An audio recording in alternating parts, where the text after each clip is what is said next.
പിതാവിനും പുത്രനും പരിശുദ്ധാത്മാവിനും സ്തുതി, ആദിയിലെ പോലെ ഇപ്പോഴും എപ്പോഴും എന്നേക്കും ഉണ്ടായിരിക്കട്ടെ. ആമീൻ. മാരാനാത്ത യൂട്യൂബ് ചാനലിലൂടെ വിശുദ്ധ കുർബാനയെക്കുറിച്ചുള്ള ഒരുക്ക ധ്യാന ശുശ്രൂഷയിലൂടെ കടന്നു പോകുന്ന എല്ലാ പ്രിയപ്പെട്ടവർക്കും ഒത്തിരി സ്നേഹത്തോടെ ക്രിസ്തുയേശുവിൽ വന്ദനമറിയിക്കുന്നു. പ്രിയമുള്ളവരെ, ഈ ഓഗസ്റ്റ് 6-ാം തീയതി മറുരൂപ പെരുന്നാൾ അല്ലെങ്കിൽ കൂടാര പെരുന്നാൾ നമ്മൾ കൊണ്ടാടി. ഇനി നമ്മുടെ വായനകളെല്ലാം പരിശുദ്ധ സഭ ക്രമീകരിച്ചിരിക്കുന്നത്, പിതാക്കന്മാർ ക്രമീകരിച്ചിരിക്കുന്നത് ഈ കൂടാര പെരുന്നാളിന് ശേഷം വരുന്ന 1-ാം ഞായർ, 2-ാം ഞായർ ഇങ്ങനെ ക്രമീകരിച്ചാണ്. സെപ്റ്റംബർ 14-ാം തീയതി സ്ലീബ പെരുന്നാൾ വരെ. അപ്പോൾ ഇന്ന് ഈ വരുന്ന ദിവസം ഈ ഞായറാഴ്ചത്തെ കുർബാനയ്ക്ക് വായിക്കുവാനായിട്ട് ഒരുങ്ങുന്നത് പിതാക്കന്മാർ ക്രമീകരിച്ചിരിക്കുന്ന കൂടാര പെരുന്നാളിന് ശേഷമുള്ള 1-ാമത്തെ ഞായറാണ്, 11-ാം തീയതി ഞായറാഴ്ച. അതിൻ്റെ വായനകൾ നമുക്ക് ഒന്ന് വായിച്ചിട്ട് പ്രാർത്ഥിച്ച് ആരംഭിക്കാം. നമ്മൾ സന്ധ്യാവായന തുടങ്ങിയാണല്ലോ ക്രമീകരിച്ച് പോരുന്നത്. സന്ധ്യാവായന വിശുദ്ധ മർക്കോസിൻ്റെ സുവിശേഷം 4-ാം അധ്യായം 21 മുതൽ 34 വരെ വാക്യങ്ങളാണ്. പ്രഭാതത്തിലെ ഞായറാഴ്ച പ്രഭാതത്തിലെ വിശുദ്ധ സുവിശേഷം മത്തായിയുടെ സുവിശേഷം 13-ാം അധ്യായം 44 മുതൽ 52 വരെ വാക്യങ്ങളാണ്. വിശുദ്ധ കുർബാനയ്ക്ക് മുമ്പുള്ള പഴയ നിയമ വായനകൾ. 1-ാമത്തെ വായന നിയമാവർത്തന പുസ്തകം 25-ാം അധ്യായം 13 മുതൽ 16 വരെ വാക്യങ്ങളാണ്. ശമൂവേലിൻ്റെ 1-ാം പുസ്തകം 2-ാം അധ്യായം 31 മുതൽ 36 വരെ വാക്യങ്ങളാണ് 2-ാമത്തെ വായന. 3-ാമത്തെ വായനയായിട്ട് പിതാക്കന്മാർ ക്രമീകരിച്ചിരിക്കുന്ന എസ്കേൽ പ്രവചനം 7-ാം അധ്യായം 1 മുതൽ 4 വരെ വാക്യങ്ങളാണ്. വീണ്ടും പ്രിയമുള്ളവരെ, വിശുദ്ധ കുർബാനയ്ക്ക് ലേഖനങ്ങളെ വായിക്കുന്നത് പൊതുവിനെഴുതിയ ലേഖനം ഒരു നീണ്ട വായനയാണത്. യാക്കോബുസ്ലീഹയുടെ ലേഖനം 4-ാം അധ്യായം 7 മുതൽ തുടങ്ങി 5-ാം അധ്യായം 6 വരെ വാക്യങ്ങളാണ്. അതുപോലെ പൗലോസ്ലീഹ എഴുതിയ ലേഖനം വായിക്കുന്നത് ഫിലിപ്പിയർ ലേഖനം 4-ാം അധ്യായത്തിൻ്റെ 18 മുതൽ 20 വരെ വാക്യങ്ങളാണ്. എവങ്കേലിയോൻ സുവിശേഷ വായന വിശുദ്ധ മത്തായിയുടെ സുവിശേഷം 21-ാം അധ്യായം 28 മുതൽ 32 വരെ വാക്യങ്ങളാണ്. നമുക്ക് പ്രിയമുള്ളവരെ ഒരു വാക്ക് പ്രാർത്ഥിച്ചിട്ട് ഒന്ന് ഓടിച്ച് ഈ ശുശ്രൂഷ നമുക്ക് അതിൻ്റെ ഒരു ഒരുക്കത്തിന്, ഒരു ധ്യാനത്തിനായിട്ട് നമുക്ക് ക്രമീകരിക്കാം. പരിശുദ്ധാത്മാവ് നമ്മളെ നയിക്കട്ടെ. ദീർഘമേറിയ വായനകളൊക്കെ ഉള്ള ഒരു സംഭവമാണ്. അത് എപ്രകാരം അതിൻ്റെ വ്യാഖ്യാനങ്ങളൊക്കെ നടത്തി ചുരുങ്ങിയ സമയത്തിനുള്ളിൽ തീർക്കാമെന്നറിയില്ല. എങ്കിലും പരിശുദ്ധാത്മാവ് നയിക്കട്ടെ. നമുക്ക് പ്രാർത്ഥനയോടെ ആയിരിക്കാം. ഞങ്ങളെ അത്യധികമായി സ്നേഹിക്കുന്ന സ്വർഗ്ഗപിതാവേയും, ഒരു ആരാധനയ്ക്ക് കൂടി ഞങ്ങൾ അടുത്തു വരുന്നു. മറുരൂപ പെരുന്നാളിന് ശേഷം ഞങ്ങൾ ഈ ഞായറാഴ്ച കൂടാര പെരുന്നാളിന് ശേഷമുള്ള 1-ാമത്തെ ഞായറാഴ്ച വിശുദ്ധ ആരാധനയ്ക്കായി വരുമ്പോൾ ഒരുങ്ങി വരുവാൻ, വിശുദ്ധ ആരാധന ഞങ്ങൾക്ക് ഏറെ ഫലമുള്ളതായി തീരുവാൻ ഈ വചനധ്യാനം ഞങ്ങൾക്ക് ഏറെ പ്രയോജനം നൽകട്ടെ. ഞങ്ങളുടെ എല്ലാ സങ്കടങ്ങളും പ്രയാസങ്ങളും തിരുസന്നിധിയിൽ വെക്കുന്നു. ഈ വചനധ്യാനത്തിലൂടെ ഞങ്ങൾക്ക് സൗഖ്യവും സമാധാനവും ശാന്തിയും ഉണ്ടെന്ന് ഞങ്ങൾ വിശ്വസിക്കുന്നു, ഏറ്റുപറയുന്നു. ഒത്തിരി കൃപ ഞങ്ങളുടെ മേൽ ചൊരിയണമേ. പരിശുദ്ധ അമ്മേ, ദൈവമാതാവേ, സകല വിശുദ്ധന്മാരെ, ശുദ്ധിമതികളെ, ഈ ശുശ്രൂഷയിലൂടെ അനേകർക്ക് പ്രയോജനം ഉണ്ടാകുവാൻ പ്രാർത്ഥിക്കണമേ. യേശുവിൻ പരിശുദ്ധ നാമത്തിൽ ചോദിക്കുന്നു, കൃപയോടെ കേട്ട് തിരുന്തരുമാറാകണമേ. ആമീൻ. പ്രിയമുള്ളവരെ, മർക്കോസിൻ്റെ സുവിശേഷമാണ് 1-ാമത്തെ സന്ധ്യാവായനയായിട്ട്, ശനിയാഴ്ച സന്ധ്യയുടെ വായനയായിട്ട് ക്രമീകരിച്ച് നമ്മൾ പല പ്രാവശ്യവും കേട്ടിട്ടുള്ളതും ധ്യാനിച്ചിട്ടുള്ളതും ഈ നാളുകളിൽ തന്നെ ഈ കൂട്ടായ്മയുടെ ഭാഗമായിട്ട് നമ്മൾ ധ്യാനിച്ചിട്ടുള്ളതാണ്. എന്നാലും ഒന്ന് ഓടിച്ച് കടന്നു പോകാം. മർക്കോസിൻ്റെ സുവിശേഷം 4-ാം അധ്യായത്തിൻ്റെ 21 മുതൽ 34 വരെ വാക്യങ്ങൾ വായിക്കുമ്പോൾ 2-3 കാര്യങ്ങൾ അവിടെ പറയുന്നു. 1, ദീപം മറച്ചു വെക്കരുത്. 2, വിത്തിൻ്റെ ഉപമയാണ്. 3, കടുകുമണിയുടെ ഉപമ. ദീപം മറച്ചു വെക്കരുതെന്ന് പറഞ്ഞാൽ യേശുക്രിസ്തു ആകുന്ന ദീപം മറച്ചു വയ്ക്കരുത്. യേശുക്രിസ്തുവിനെ വെളിച്ചത്ത് ആളുകൾക്ക് കാണിച്ചു കൊടുക്കണം. അതിന് നമ്മൾ വെളിച്ചമുള്ളവരായിരിക്കണം. രണ്ടാമത് പറയുന്നത് വിത്തിൻ്റെ ഉപമയാണ്. വിത്ത് വിതച്ചു, വിത്തെന്ത് ഇല, അതിന് കൂമ്പ് വന്നു, ഇല വിടർന്നു. അതങ്ങനെ കർഷകൻ വിത്ത് വിതച്ചു, രാത്രി കിടന്നുറങ്ങുന്നു. കർഷകൻ അറിയാതെ തന്നെ ഇലയും കൂമ്പും പൂവും കായുമൊക്കെ ഉണ്ടാകുന്നു, ഫലം നൽകുന്നു. അപ്പോൾ അതിലൂടെ നമ്മൾ മനസ്സിലാക്കേണ്ടത് നാം അറിയാതെ തന്നെ നമ്മുടെ ആത്മീയ വളർച്ച കർത്താവ് നടത്തുന്നു എന്നുള്ളതാണ്. നമ്മളറിയാതെയാണ് നമ്മളിൽ ആത്മീയ വളർച്ചയുണ്ടാകുന്നത്. നാം ഈ പ്രകാശം മറച്ചു വെക്കാതെ ക്രിസ്തു ആകുന്ന വെളിച്ചം മറ്റുള്ളവർക്ക് വെളിച്ചമായി തീരാൻ ഉപകരിക്കുന്ന രീതിയിൽ നമ്മൾ പ്രവർത്തിക്കുമ്പോൾ നമ്മുടെ വളർച്ച, നമ്മുടെ ആത്മീയ വളർച്ച ആ ചെടി വളരുന്നത് പോലെ നാം അറിയാതെ വളരുന്നു എന്നുള്ളതാണ് യാഥാർത്ഥ്യം. മൂന്നാമത്തത് കടുകുമണിയുടെ ഉപമയാണ് പറയുന്നത്. ഇങ്ങനെ നമുക്കത് ധ്യാനിച്ച് കടന്നു പോകാം. കടുകുമണി പോലെയുള്ള വിശ്വാസം എന്നല്ല പറയുന്നത്. കടുകുമണി ചെറുതാണ്, പക്ഷെ അത് ഒരു വിത്തായി മണ്ണിൽ വരുമ്പോൾ അതിൽ നിന്ന് വന്ന് മുള പൊട്ടി വരുന്ന ചെടി അത് വലുതാണ്. ആ ചെടി വലുതായി കഴിയുമ്പോൾ അത് അനേകർക്ക് പ്രയോജനം ചെയ്യുന്ന, അല്ലെങ്കിൽ അനേക പക്ഷികൾക്ക് ചേക്കേറാൻ കഴിയുന്ന രീതിയിലാണ്. അപ്പോൾ ഇവിടെ യേശു ഉദ്ദേശിക്കുന്നത്, യേശു ഇപ്പോൾ നമ്മളോട് സംസാരിക്കുന്ന ചിന്തകൾ, വചനങ്ങൾ, ധ്യാനങ്ങളൊക്കെ ചെറുതാണെങ്കിലും അത് വിശ്വാസത്തോടെ സ്വീകരിച്ചാൽ സാമ്രാജ്യങ്ങൾ കീഴടങ്ങുന്ന രീതിയിലേക്ക് ദൈവത്തിൻ്റെ അടുത്തേക്ക് വരുന്ന അനുഭവം ഉണ്ടാകും. എന്ന് പറഞ്ഞാൽ നമ്മളിലൂടെ നമ്മൾ ചെറുതാണ്, നമ്മളിൽ ഏൽപ്പിച്ചിരിക്കുന്ന ദൗത്യം ചെറുതാണെന്ന് നമുക്ക് തോന്നിയാലും അതിൻ്റെ അനന്തര ഭാവിയിൽ അത് ഏറ്റവും വലുതായി അനേകർക്കത് പ്രയോജനപ്പെടുന്ന രീതിയിലാണ്. എൻ്റെയൊക്കെ ജീവിതത്തിൽ അത് ഞാൻ അനുഭവിക്കുന്നതാണ്.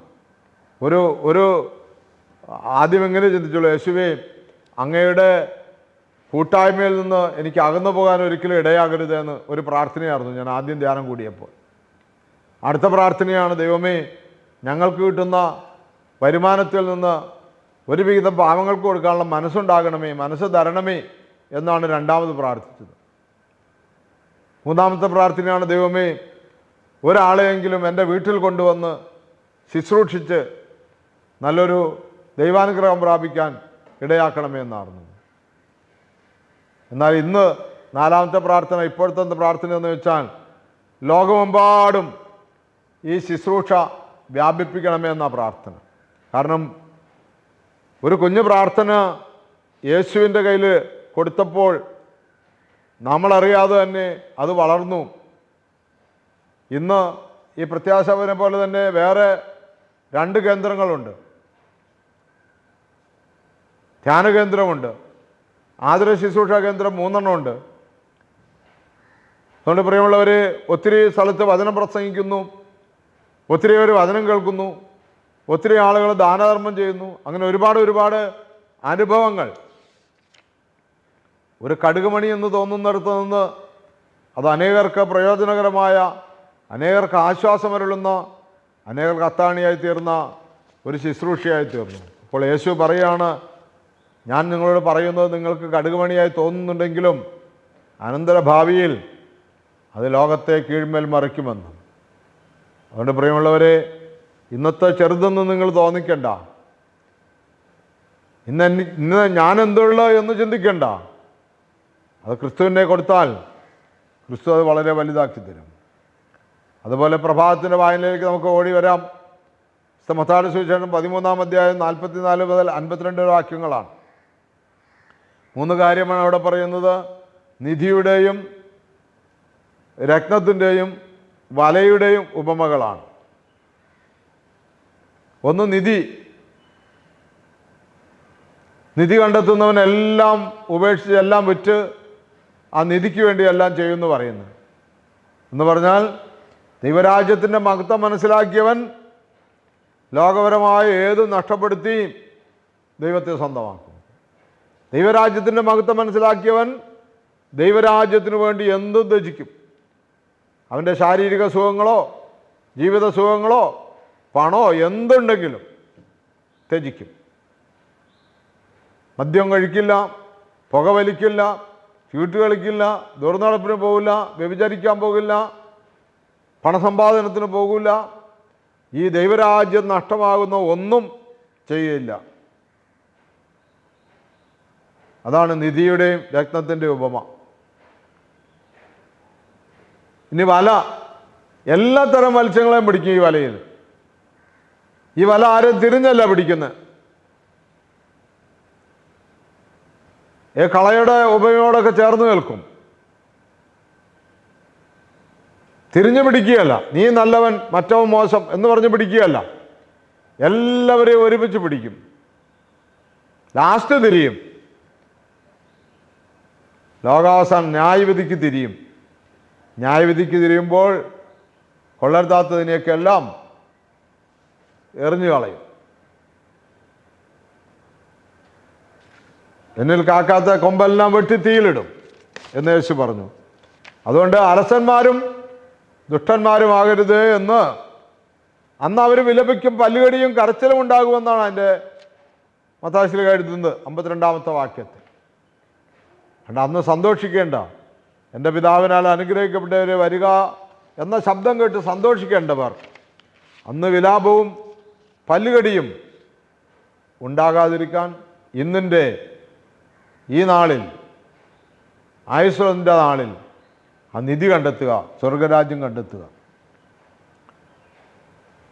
അതുകൊണ്ട് പ്രിയമുള്ളവരെ, പഴയ നിയമ വായനയിലേക്ക് നമുക്ക് വീണ്ടും പോകാം. കുർബാനയ്ക്കുമുള്ള പഴയ നിയമ വായന നിയമാവർത്തന പുസ്തകം 25-ാം അധ്യായം 13-16 വാക്യങ്ങളാണ്. അത് നമ്മൾ വായിക്കുമ്പോൾ എങ്ങനെയാണ് വായിക്കുന്നത്? നിൻ്റെ ജീവിതത്തിൽ ഒത്ത തൂക്കമുണ്ടായിരിക്കണം, 2 തരം കട്ടിയോ ത്രാസോ ഉണ്ടാകരുത്, 2 അളവ് പാത്രങ്ങളുണ്ടാകരുത് എന്ന് പറഞ്ഞാൽ ജീവിതത്തിൽ 2 തരത്തിലുള്ള ജീവിതം ജീവിക്കരുത്. ഇങ്ങനെയാണ് നമ്മൾ വായിക്കുന്നത്. നിൻ്റെ സഞ്ചിയിൽ തൂക്കം കൂടിയതും കുറഞ്ഞതുമായ 2 തരം കട്ടികൾ ഉണ്ടായിരിക്കരുത്. നിന്റെ വീട്ടിൽ ചെറുതും വലുതുമായ 2 തരം അളവ് പാത്രങ്ങൾ ഉണ്ടായിരിക്കരുത്. നിന്റെ ദൈവമായ കർത്താവ് നിനക്ക് തരുന്ന ദേശത്ത് ദീർഘായുസ്സോടെയിരിക്കേണ്ടതിന് നിന്റെ കട്ടികളും അളവ് പാത്രങ്ങളും നിർവ്യാജവും നീതിയുക്തവുമായിരിക്കണം. ഇത്തരം കാര്യങ്ങൾ നീതിരഹിതമായി പ്രവർത്തിക്കുന്നവരെല്ലാം നിന്റെ ദൈവമായ കർത്താവിന് നിന്ദ്യരാണ്. 2 അനുഭവം ഉണ്ടാകരുത്. വാങ്ങുമ്പോൾ ഒരു തരം, കൊടുക്കുമ്പോൾ ഒരു തരം എന്നുണ്ടാകാൻ പാടില്ല. 2 അളവ് പാത്രം ഉണ്ടാകാൻ പാടില്ല. എന്ന് പറഞ്ഞാൽ മനുഷ്യ ജീവിതത്തെ മൊത്തം തരം തിരിച്ച് കാണരുത്. കച്ചവടക്കാർക്ക് പിന്നെ പെട്ടെന്ന് മനസ്സിലാവും ഇത് പറഞ്ഞാൽ.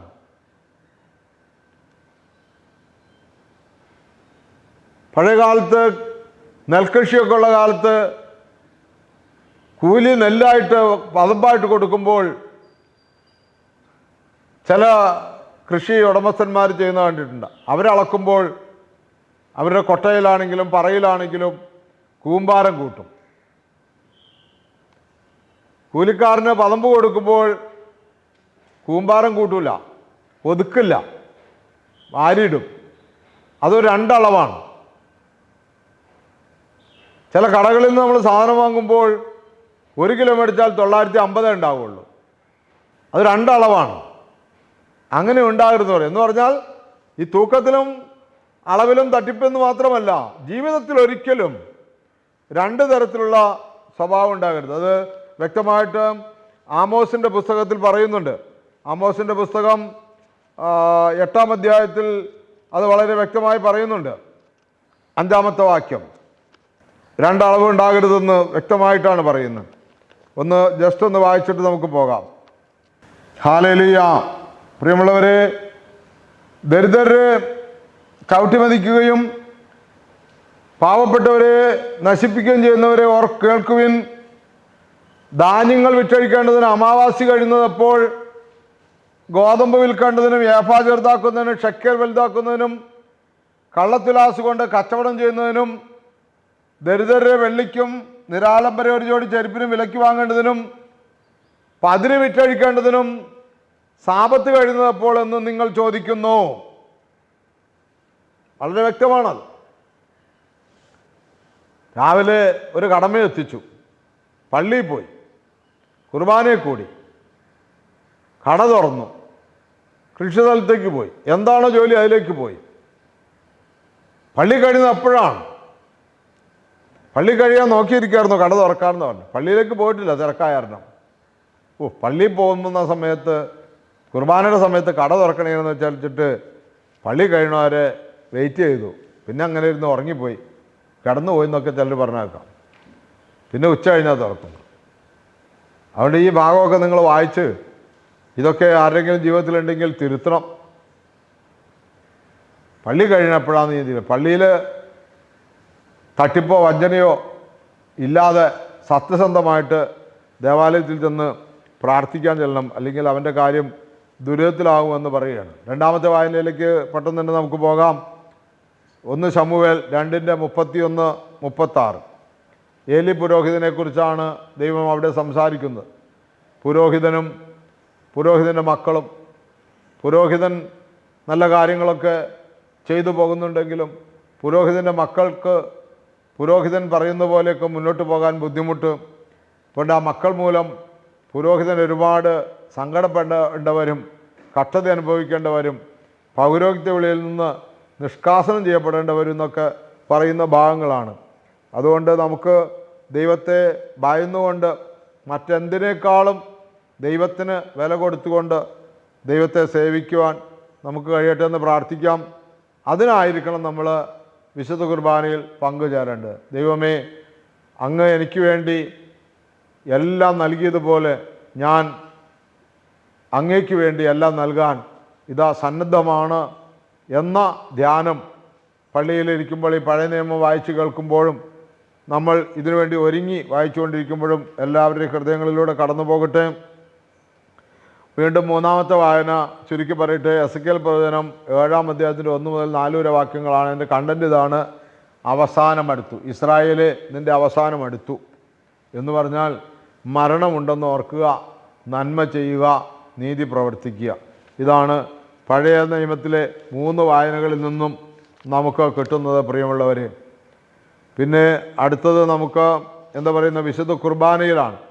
വിശുദ്ധ കുർബാനയിൽ യാക്കോബ് ശ്ലീഹായുടെ ലേഖനം നീണ്ടൊരു ലേഖനമാണ്, പ്രിയമുള്ളവർ. അത് 4-ാം അധ്യായത്തിൻ്റെ 7 മുതൽ വാക്യങ്ങളിലും അത് 5 മുതൽ 6 വരെ ഒത്തിരി വചനങ്ങൾ, ഒത്തിരി വ്യാഖ്യാനമുണ്ട് അതിൻ്റെ 4-ാം അധ്യായത്തിൻ്റെ 7 മുതൽ ഭാഗം നമുക്ക് ലൗകിക തൃഷ്ണ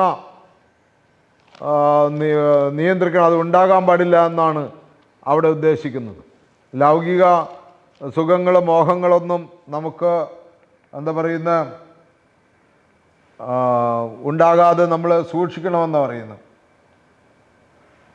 അവിടെ നമ്മൾ 4-ാമത്തെ വാക്യത്തിലൊക്കെ പറയുന്നൊരു വിശ്വസ്തത പുലർത്താത്തവരെയും ലോകത്തോടുള്ള മൈത്രി ദൈവത്തോടുള്ള ശത്രുവാണ് നിങ്ങൾക്ക് അറിയുന്നില്ലെന്നൊക്കെ ചോദിക്കുന്നുണ്ട്. എൻ്റെ 7-ാമത്തെ വാക്യം ഇങ്ങനെ പറഞ്ഞാൽ, ആകയാൽ ദൈവത്തിന് വിധേയരാകുവിനെന്ന് പറയുന്നത്. ദൈവത്തിന് വിധേയരാകുവിൻ, പിശാചിനെ ചെറുത്ത് നിൽക്കുവിൻ, അപ്പോൾ അവൻ നിങ്ങളിൽ നിന്ന് ഓടി അകന്നുകൊള്ളും. അപ്പോൾ ലൗകിക തൃഷ്ണ വിട്ടുകളയണം. പിന്നെ എന്താ പറയുന്നത്, ഇവിടെ 8-ാമത്തെ വാക്യമൊക്കെ പറയുന്നത് കണ്ടിട്ടുണ്ടല്ലോ, ദൈവത്തോട് ചേർന്ന് നിൽക്കുവിൻ, അവിടെ നിന്ന് നിങ്ങളോട് ചേർന്ന് നിൽക്കും. പാപികളെ, നിങ്ങളുടെ കരങ്ങൾ ശുചിയാക്കുവിൻ, സന്നിഗ്ധ മനസ്കരെ, നിങ്ങളുടെ ഹൃദയങ്ങൾ ശുചിയാക്കുവിൻ, ദുഃഖിക്കുകയും വിലപിക്കുകയും കരയുകയും ചെയ്യുവനെന്ന് പറയുന്നത്. പാപത്തെ ഓർത്ത് കരയണം. സന്നിഗ്ധ മനസ്സെന്ന് പറഞ്ഞാൽ ഇരുമനസ്സുള്ളവർ. നേരത്തെ നമ്മൾ വായിച്ചതുപോലെ ആവർത്തന പുസ്തകത്തിൽ നിൻ്റെ വീട്ടിൽ 2 കട്ടി 2 തരം അളവുണ്ടാകരുതെന്ന് പറഞ്ഞ പോലെ മനസ്സിനെ 2ആക്കി വെക്കരുത്. ദൈവത്തിലാണെന്ന് പറയും, ലോകത്തിലാണെന്ന് പറയുകയും ചെയ്യരുത്. ലോകത്തോടുള്ള മൈത്രി ദൈവത്തോടുള്ള ശത്രുതയാണെന്ന് നിങ്ങൾക്ക് അറിഞ്ഞുകൂടെ. 4-ാമത്തെ വാക്യവും അങ്ങനെയാണ് പറയുന്നത്, 4:4 വിശ്വസ്തത പുലർത്താത്തവരെ. മറ്റൊരു തർജ്ജമയിൽ വ്യഭിചാരിണികളായുള്ളവരെ എന്ന് വിളിക്കുന്നത്.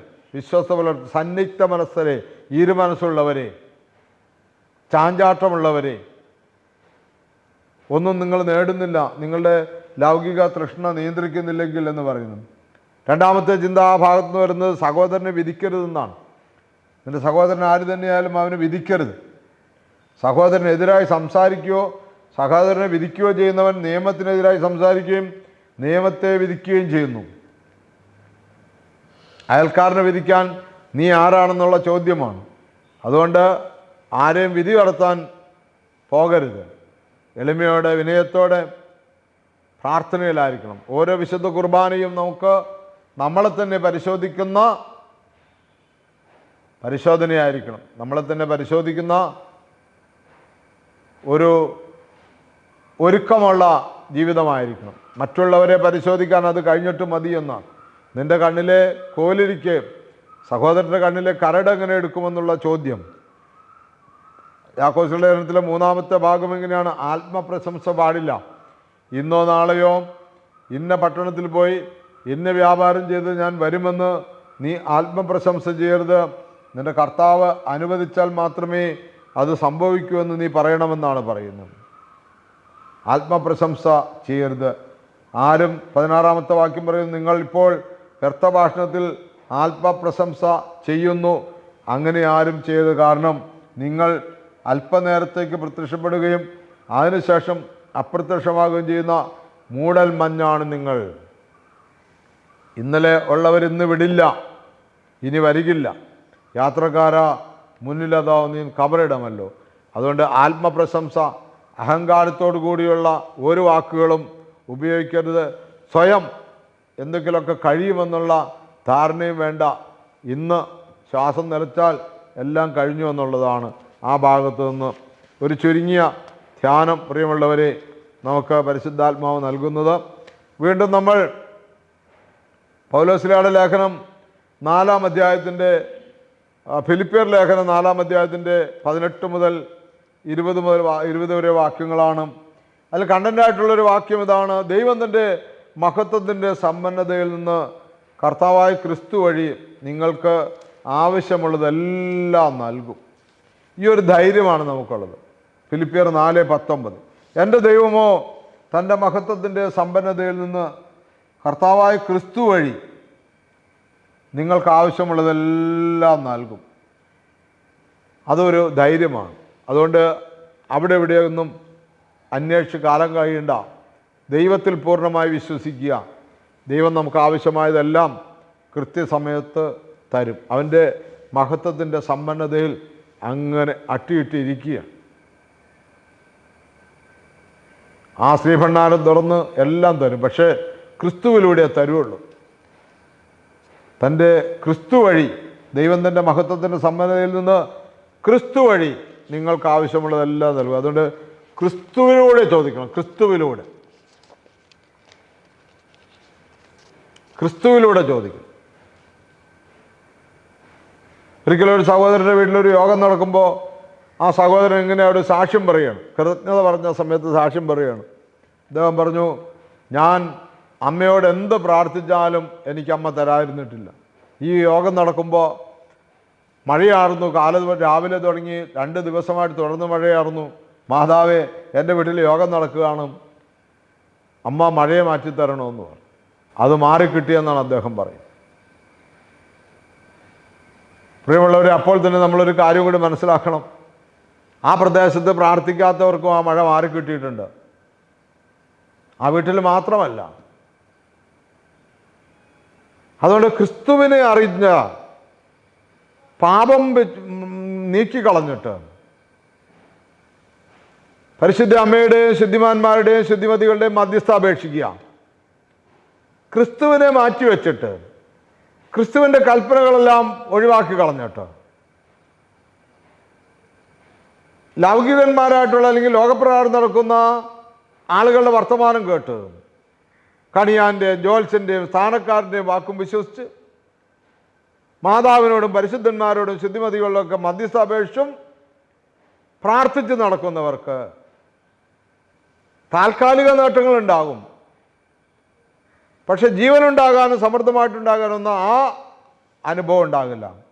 അതുകൊണ്ട് പൗലോസ് അപ്പോസ്തലൻ സംസാരിച്ചപ്പോൾ വ്യക്തമായി പറയുകയാണ്, നിങ്ങൾക്ക് ദൈവത്തിൻ്റെ മഹത്വത്തിൻ്റെ സമ്പന്നതയിൽ നിന്ന് എല്ലാം തരും ക്രിസ്തു വഴി. ക്രിസ്തുവിന് ഒന്നാം സ്ഥാനം കൊടുക്കുക എന്നുള്ളതാണ് പരമപ്രധാനമായിട്ടുള്ള കാര്യം. എൻ്റെ പ്രിയമുള്ളവരെ, നമുക്ക് ക്രിസ്തുവിന് ഒന്നാം സ്ഥാനം കൊടുത്ത് മുന്നോട്ട് പോകാം. ക്രിസ്തുവിന് ഒന്നാം സ്ഥാനം കൊടുത്ത് മുന്നോട്ട് പോകാം. ഇല്ലെങ്കിൽ നമ്മളാകെ നാശത്തിൻ്റെ വക്കിലെത്തും. ദൈവം നമ്മളെ ഇങ്ങനെയുള്ള ആ ഒരു ദൈവാനുഭവത്തിലൂടെ നയിക്കാൻ നമുക്ക് പ്രാർത്ഥിക്കാം. ദൈവത്തിൻ്റെ പരിശുദ്ധാത്മാവ് നമ്മളെ നയിക്കട്ടെ. തുടർന്ന് നമ്മൾ കേൾക്കുന്ന ഭാഗം സുവിശേഷമാണ്, ഏവൻഗേലിയോനാണ്. ഏവൻഗേലിയോനിൽ നമ്മൾ കേൾക്കുന്നത് വിശുദ്ധ മത്തായിയുടെ സുവിശേഷം 21-ാം അധ്യായത്തിൻ്റെ 28 മുതൽ 32 വരെ വാക്യങ്ങളാണ്. 2 പുത്രന്മാരുടെ ഉപമയാണ് പറയുന്നത്. 2 പുത്രന്മാരുടെ ഉപമയാണ്. ഒരുത്തനോട് അപ്പം പറഞ്ഞു, നീ വയലിലേക്ക് ജോലിക്ക് പോകണം. അവൻ പറഞ്ഞു, ഞാൻ പോകാം. എന്നിട്ടോ അവൻ പോയില്ല. നിങ്ങൾക്കെന്ത് തോന്നുന്നു? ഒരു മനുഷ്യൻ 2 പുത്രന്മാരുണ്ടായിരുന്നു. അവൻ ഒന്നാമൻ്റെ അടുത്ത് എന്ന് പറഞ്ഞു, മകനെ, പോയി ഇന്ന് മുന്തിരിത്തോട്ടത്തിൽ ജോലി ചെയ്യുക. ഞാൻ പോകാമെന്ന് അവൻ പറഞ്ഞു, എങ്കിലും പോയില്ല. രണ്ടാമൻ്റെ അടുത്ത് എന്ന് ഇത് തന്നെ പറഞ്ഞു. അവനാകട്ടെ, എനിക്ക് മനസ്സില്ല എന്ന് പറഞ്ഞു, എങ്കിലും പിന്നീട് പശ്ചാത്തപിച്ച് അവൻ പോയി. ഈ 2 പേരിൽ ആരാണ് പിതാവിൻ്റെ ഇഷ്ടം നിറവേറ്റിയത്? അവർ പറഞ്ഞു, രണ്ടാമൻ. യേശു പറഞ്ഞു, സത്യമായി ഞാൻ നിങ്ങളോട് പറയുന്നു, ചുങ്കക്കാരും വേശ്യകളുമായിരിക്കും നിങ്ങൾക്ക് മുമ്പേ സ്വർഗരാജ്യത്തിൽ പ്രവേശിക്കുക. എന്തെന്നാൽ യോഹന്നാൻ നീതിയുടെ മാർഗത്തിലൂടെ നിങ്ങളെ സമീപിച്ചു, നിങ്ങൾ അവനിൽ വിശ്വസിച്ചില്ല. എന്നാൽ ചുങ്കക്കാരും വേശ്യകളും അവനിൽ വിശ്വസിച്ചു, നിങ്ങളത് കണ്ടിട്ടും അവനിൽ വിശ്വസിക്കത്തക്ക വിധം അനുദപിച്ചില്ല. ഇത് 2 വംശങ്ങളെക്കുറിച്ച്, 2 ജാതികളെ കുറിച്ചൊന്നും പറയുന്നല്ല, യഹൂദന്മാരെ കുറിച്ച് തന്നെ പറയുന്നത്. ഒരു പുത്രൻ്റെ സ്ഥാനത്ത് നിയമജ്ഞനും പരീശന്മാരും അടക്കുന്ന, നിയമങ്ങളെ വ്യാഖ്യാനിച്ച് അടക്കുന്ന, പൗരോഹിത്യ നൽവരമുള്ള, പ്രമാണിത്വമുള്ളവരെ സൂചിപ്പിക്കുന്നു. അവർ വിളിച്ചപ്പോൾ തന്നെ പറഞ്ഞു, ഞാൻ പോകാം. അങ്ങനെ വിളിച്ചവരാണ് പൗലോസിലെ പറയുന്നത്. 8-ാം നാൾ പരിച്ഛേദനയേറ്റവൻ, ബെഞ്ചമിൻ ഗോത്രക്കാരൻ, എബ്രാഹിം ജനിച്ച എബ്രായൻ. അങ്ങനെ ജഡത്തിൽ എന്തൊക്കെ അഭിമാനിക്കാമോ അങ്ങനെ ദൈവത്തിൽ നിന്നാണ് അഭിമാനിക്കുന്ന ഒരു പുത്രൻ. അവൻ പോകാമെന്ന് പറഞ്ഞു, പക്ഷേ ദൈവത്തിൻ്റെ കൽപ്പനകളൊന്നും അനുസരിച്ചില്ല, ദൈവ വഴിയേ പോയില്ല. എന്നാൽ യോഹന്നാൻ നീതി പ്രസംഗിച്ചു. രണ്ടാമത്തെ പുത്രൻ പോകില്ല എന്ന് പറഞ്ഞു, പിന്നെ പോയി. ഞങ്ങൾക്ക് ദൈവവും വേണ്ട, ദൈവവചനം കേൾക്കണ്ട, അതൊക്കെ നിങ്ങളുടെ കയ്യിലിരുന്നോട്ടെ എന്ന് പറഞ്ഞ് ചുങ്കം പിരിച്ചും വ്യഭിചാരം ചെയ്തും മദ്യപിച്ചും ലഹരിച്ചും ഒക്കെ ജീവിച്ചിരുന്നവർ പിന്നീട് അനുദപിച്ചു. അവർ ദൈവ വഴിയെ പോയി. അതുകൊണ്ട് പോകാമെന്ന് പറഞ്ഞിട്ട് പോകാത്തവനല്ല, പോകില്ല എന്ന് പറഞ്ഞിട്ട് അനുദപിച്ച് തിരിച്ചു വരുന്നവനാണ് ദൈവരാജ്യത്തിൽ പ്രവേശിക്കുന്നതെന്ന് യേശു പറഞ്ഞു. അതുകൊണ്ട് ഈ ഏവൻഗേലിയോൻ കേൾക്കുമ്പോൾ നമ്മളുടെ ജീവിതത്തിൽ അനുതാപത്തിന് തക്ക അനുഭവം ഉണ്ടാകണം. ഞങ്ങൾ പോയിക്കൊണ്ടിരിക്കുകയാണ്, ഞങ്ങളിപ്പോൾ ഈ പോകുന്നതാണ് ദൈവ ആരാധനയും ദൈവ ഇഷ്ടമെന്ന് ധരിച്ചു പോകുമ്പോൾ അന്ധനെ വഴികാട്ടുകയുള്ളൂ, കുരുടനെ വഴികാട്ടുകയുള്ളൂ. അതാണ് അവർക്ക് പറ്റിയത്, യഹൂദന്മാർക്ക് പറ്റിയത് അതാണ്. അതുകൊണ്ട് പ്രിയമുള്ളവരെ, ഇത് ഒന്നാമത്തെ കൂട്ടര് മത നേതാക്കന്മാരാണ്. പോകാം എന്ന് പറഞ്ഞു, ഇന്നവരെ പോയിട്ടില്ല. അക്രമത്തിലൂടെയും അനീതിയിലൂടെയും കള്ളത്തരങ്ങളിലൂടെയും വഞ്ചനകളിലൂടെയും ദൈവത്തെയും ജനത്തെയും ചതിച്ച് തങ്ങൾ ദൈവികരാണെന്നുള്ള ഭാവത്തിൽ പോയിക്കൊണ്ടിരിക്കുകയാണ്. അതുകൊണ്ട് അവരെ നോക്കിയിട്ട് യേശു പറഞ്ഞു, പരീശന്മാരെ, ശാസ്ത്രിമാരെ, നിങ്ങൾക്ക് കഷ്ടം, നിങ്ങൾ വെള്ളദേശ കുഴിമാടങ്ങളാണ്. അകമേ ചീഞ്ഞു നാറുകണം, പുറത്ത് വെള്ളയടിച്ചിരിക്കണം. എന്നാൽ ചുങ്കക്കാരും വേശ്യകളും നിങ്ങൾക്ക് മുമ്പേ ദൈവരാജ്യത്തിൽ പ്രവേശിക്കും. കാരണം അവർ അനീതിയിലാണ് പോകുന്നതെങ്കിലും അവരറിവില്ലായ്മയിലാണ് പോകുന്നത്. അവർ സത്യത്തെ തിരിച്ചറിയുമ്പോൾ അവർ തിരിച്ചു വരും. സത്യം യേശു അവിടെ പ്രഘോഷിച്ചിട്ട് യേശുവിനെ അവർ തിരസ്കരിച്ച സമയത്ത് യേശു പറഞ്ഞതാണ് ഈ രണ്ട് പുത്രന്മാരുടെ ഉപമ. പ്രിയമുള്ളവരെ, ഇതിലേത് പുത്രനാണ് ഞാനും നിങ്ങളുമെന്ന് ധ്യാനിക്കുക. ദൈവം നമ്മളെല്ലാവരെയും സമൃദ്ധമായിട്ട് അനുഗ്രഹിക്കട്ടെ എന്ന് പ്രാർത്ഥിക്കാം. ഇവിടെ നമുക്ക് നമ്മളെ പൂർണ്ണമായി ദൈവസന്നിധിയിൽ സമർപ്പിക്കാം. നമ്മൾ വായിച്ചു കേട്ട ഓരോ ഭാഗങ്ങളും ധ്യാനിക്കുക, ശ്രദ്ധിച്ച് പോരണം, ധ്യാനിക്കണം. ഓരോ വിശുദ്ധ കുർബാനയിലും പങ്കെടുക്കുമ്പോൾ ദൈവമേ ഇനി ഞാൻ വരുമോ ഇല്ലയോ എന്നറിഞ്ഞുകൂടാ. ഇത് എൻ്റെ ജീവിതത്തിൻ്റെ ഭൗമിക ജീവിതത്തിൻ്റെ അവസാനത്തെ കുർബാനയാണെങ്കിൽ ഈ കുർബാന എൻ്റെ കടങ്ങളുടെ പൊറുതിക്കും പാപങ്ങളുടെ മോചനത്തിനും നിത്യജീവനും കാരണമായി തീരണമേ എന്ന് ധ്യാനിക്കണം. അധരം കൊണ്ട് പറഞ്ഞിട്ട് കാര്യമില്ല. ഹൃദയത്തിൽ ഇനിയൊരു ബലി അർപ്പിക്കാൻ ഞാൻ വരുമോ ഇല്ലയോ അറിഞ്ഞുകൂടാ. ഇനിയൊരു ബലിയിൽ പങ്കുചേരുവാൻ ഞാൻ വരുമോ ഇല്ലയോ എന്ന് അറിഞ്ഞുകൂടാ.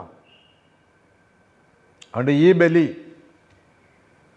എൻ്റെ ഭൗമിക ജീവിതത്തിൻ്റെ അവസാനത്തെ ബലി അർപ്പണമാണെങ്കിൽ, അവസാനത്തെ പങ്കുചേരലാണെങ്കിൽ ഏറ്റവും നന്നായി പങ്കുചേരണം, ഏറ്റവും നന്നായിട്ടെടുക്കണം. ഈ വായനകളൊക്കെ നിങ്ങളെ ഒത്തിരി, എന്തുകൊണ്ടാണ് യാക്കോബ് ശ്ലീഹായുടെ ലേഖനത്തിൽ അത്ര നീണ്ട വായന 5-ാം അധ്യായത്തിലേക്കും കൂടി കടത്തിവിട്ടത്? പ്രിയമുള്ളവരെ, സമയത്തിൻ്റെ കുറവ് കൊണ്ട് ഞാൻ വ്യാഖ്യാനിച്ചില്ലെന്നുള്ളൂ. 5-ാം അധ്യായത്തിൽ എന്താ പറയുന്നത്? യാക്കോബ് ശ്ലീഹായുടെ ലേഖനത്തിൽ, അല്ലയോ ധനവാന്മാരെ, നിങ്ങൾക്ക് വരാനിരിക്കുന്ന ദുരിതമോർത്ത് ഉച്ചത്തിൽ നിലവിളിക്കാനാണ് പറഞ്ഞത്. ഉച്ചത്തിൽ നിലവിളിക്കാൻ. നിങ്ങളുടെ സമ്പത്ത് ക്ഷയിച്ചു കഴിഞ്ഞു, നിങ്ങളുടെ സ്വർണത്തിനും വെള്ളിക്കും കറ പിടിച്ചു. കാരണം നിങ്ങളുടെ നിലങ്ങളിൽ നിന്ന് വിളവ് ശേഖരിച്ച കൂലിക്കാർക്ക് കൊടുക്കാതെ പിടിച്ചുവെച്ച കൂലി സൈന്യങ്ങളുടെ കർത്താവിൻ്റെ ചെവിയിലെത്തിയിരിക്കുന്നു. അവസാന ദിവസത്തേക്കാണ് നിങ്ങൾ സമ്പാദിച്ചത്, കുലയുടെ നാളിലേക്കാണ് നിങ്ങൾ സമ്പത്ത് ശേഖരിച്ചു വെച്ചെന്നാണ് പറയുന്നത്.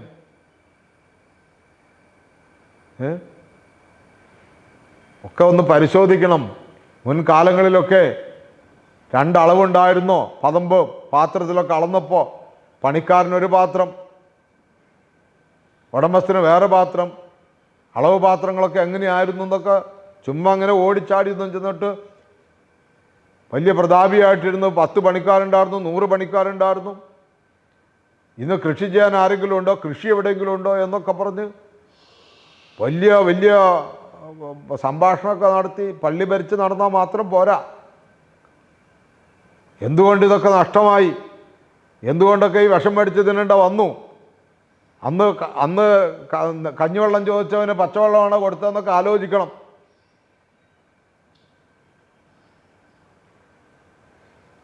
കഞ്ഞിവെള്ളത്തിന് പശുവിന് കൊടുത്ത് പച്ചവെള്ളം കോരി കുടിച്ചോളാൻ പറയുമ്പോൾ കൊയ്ത്ത് പാടത്ത് ചുരുട്ട് കൊണ്ടുവന്നവന് കൊയ്ത് മെതിച്ച് കൊണ്ടുവന്നവന് പശുവിൻ്റെ പോലും വില കൽപ്പിച്ചോ? അങ്ങനെയൊക്കെ ചിന്തിച്ച് അനുദപിച്ച് വരണം.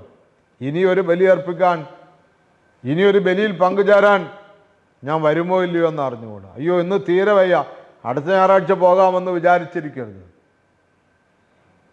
അടുത്ത ഞായറാഴ്ച എനിക്ക് നിങ്ങൾക്കുള്ളതല്ല. ഒരു ബലിയും ഒരു കുർബാനയും നഷ്ടപ്പെടാതിരിക്കാൻ സൂക്ഷിച്ചു കൊള്ളണം. പിന്നെ ആകട്ടെ എന്ന് നീട്ടിവെക്കരുത്. പള്ളിയിൽ പോക്കും കുർബാനയിൽ പങ്കുചേർന്ന് ഒരു കടമയായി തീർന്നിട്ട് പള്ളിയിൽ വഴിപാടിട്ട് പോരുന്ന അനുഭവമാകരുത്. കുർബാന അനുഭവിച്ച് വിശുദ്ധർ മക്കൾക്ക് ചേർന്ന വണ്ണം അതിനെ രൂപപ്പെടുത്തിയെടുക്കണം. അതിനൊക്കെയാണ് ഇത്തരം വായനകളൊക്കെ പിതാക്കന്മാർ ക്രമീകരിച്ചിരിക്കുന്നത്. എന്തിനങ്ങനെയായിട്ട് പ്രസംഗിക്കണേ, എന്തിനങ്ങനെയൊക്കെ ഇട്ട് വായിക്കണേ, ഇതൊക്കെ 1-2 പറഞ്ഞ് നേരത്തെ അങ്ങ് പറഞ്ഞു വിട്ടാൽ പോരെ എന്ന് ചോദിക്കുന്ന ആളുകളൊക്കെ ഉണ്ട്. പോരാ, ഇത് അനുവദിച്ചില്ല, ഇത് ചെയ്തില്ലെങ്കിൽ ഇവിടെ 1 മണിക്കൂറോ 1.5 മണിക്കൂറോ 2 മണിക്കൂറോ സഹിച്ചാൽ മതിയെങ്കിൽ അന്ന് അവിടെ നിത്യതയാണ്, നിത്യത.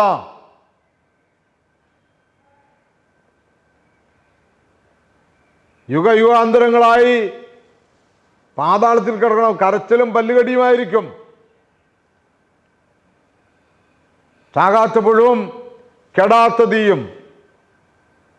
ഇന്നിവിടെ ഇത്തിരി സഹിച്ച് ഇത്തിരി സമയമൊക്കെ എടുത്തതൊക്കെ ചൊല്ലി ആത്മാർത്ഥമായിട്ട് ദൈവത്തെ ആരാധിച്ചു പോയാൽ അവിടെ നിത്യമായി കോടകോടി യുഗങ്ങളായി ദൈവത്തോടു കൂടെ നിൽക്കാം. ദൈവമുള്ളിടത്തോളം കാലം സ്വർഗമുണ്ട്, ദൈവമുള്ളിടത്തോളം കാലം നരകവുമുണ്ട്. ഇടയ്ക്ക് വെച്ച് കയറാൻ പറ്റൂല എന്ന് യേശുക്രിസ്തു പറഞ്ഞിട്ടുണ്ട് ധനവാന്റെ ഉപമയിലൂടെ. ഇടയ്ക്കിട്ട് കയറാൻ പറ്റില്ല. മരിച്ചവരാരും പോയി തിരിച്ചുവിടെ വന്നിട്ട് സംസാരിച്ച് പാകപ്പെടുത്തി കൊണ്ടാരും പറ്റൂല. അപ്പോൾ ഇവിടുത്തെ ആരാധനകളും ഇവിടുത്തെ ഈ സുവിശേഷ പ്രസംഗങ്ങളൊക്കെ മാത്രമേ എന്നെയും നിന്നെയും പാകപ്പെടുത്താനുള്ളൂ. ഇടയ്ക്കിട്ട് പിന്നെ വേറെ ആരും ഇല്ല. അതുകൊണ്ട് വളരെ ശ്രദ്ധാപൂർവം വചനങ്ങളെ ധ്യാനിച്ച് മുന്നോട്ട് പോവുക. നല്ലൊരു പരിശുദ്ധ കുർബാന അനുഭവിക്കുവാനും തീക്ഷ്ണമായി അതിൽ പങ്കെടുക്കുവാനും ഒരുക്കത്തോടെയൊക്കെ ചേരുവാനും ദൈവം നമുക്ക് ഒത്തിരി നന്മകൾ ചൊരിയട്ടെ. വീണ്ടും ദൈവസന്നിധിയിൽ നമ്മളെ തന്നെ പൂർണ്ണമായി സമർപ്പിക്കാം. എല്ലാ നന്മകളും ഐശ്വര്യങ്ങളും നമ്മൾ ചൊരിയട്ടെ എന്ന് പ്രാർത്ഥിക്കാം. സങ്കടങ്ങളും വേദനകളും പ്രയാസങ്ങളും ദുഃഖങ്ങളും രോഗങ്ങൾ ദുരിതങ്ങൾ സാമ്പത്തിക പ്രതിസന്ധികൾ എല്ലാം കർത്താവിൻ്റെ തിരുശരീരങ്ങൾ ഇറങ്ങിയിരുന്ന കാസായും പീലാസായാലും സമർപ്പിച്ച് ദൈവത്തിൻ്റെ ആ ത്രോണോസിൽ എല്ലാം ഉണ്ടെന്നുള്ള തിരിച്ചറിവോടുകൂടി ആ യാഗപീഠത്തിങ്കൽ നമ്മളെ ഒരു യാഗവസ്തുവായി സമർപ്പിക്കുക. സർവവും യേശുനാഥനായി സമർപ്പണം ചെയ്തിടുന്നു സ്നേഹമോടെ ഞാൻ. കാരുണ്യവാനായ കർത്താവേ, എല്ലാം എന്നെ പൂർണ്ണമായ അങ്ങയുടെ കരങ്ങളിൽ സമർപ്പിക്കുന്നു. കൃപയോടെ അവിടുത്തെ പരിശുദ്ധാത്മാവിനാൽ നയിക്കണമേ. ഒരു നല്ല ആരാധനയ്ക്ക് അവസരം തരണമേ എന്ന് പ്രാർത്ഥിക്കുന്നു. പരിശുദ്ധ അമ്മേ, ദൈവമാതാവേ, സകല വിശുദ്ധന്മാരെ, ശുദ്ധിമതികളെ, മാലാഖമാരെ, കാവൽ മാലാഖമാരെ, പരിശുദ്ധാലയത്തിൽ പരിശുദ്ധിയോടെ ചേർന്ന് നിന്ന് കർത്താവിനെ ആരാധിച്ച് വിശുദ്ധ ജീവിതം നയിക്കുവാൻ ഞങ്ങൾക്ക് വേണ്ടി പ്രാർത്ഥിക്കണമേ. എല്ലാ മാനവമഹത്വവും യേശുക്രിസ്തുവിൻ്റെ നാമത്തിൽ സമർപ്പിക്കുന്നു. പിതാവിൻ്റെയും പുത്രൻ്റെയും പരിശുദ്ധാത്മാവിൻ്റെയും നാമത്തിൽ തന്നെ ആമേൻ.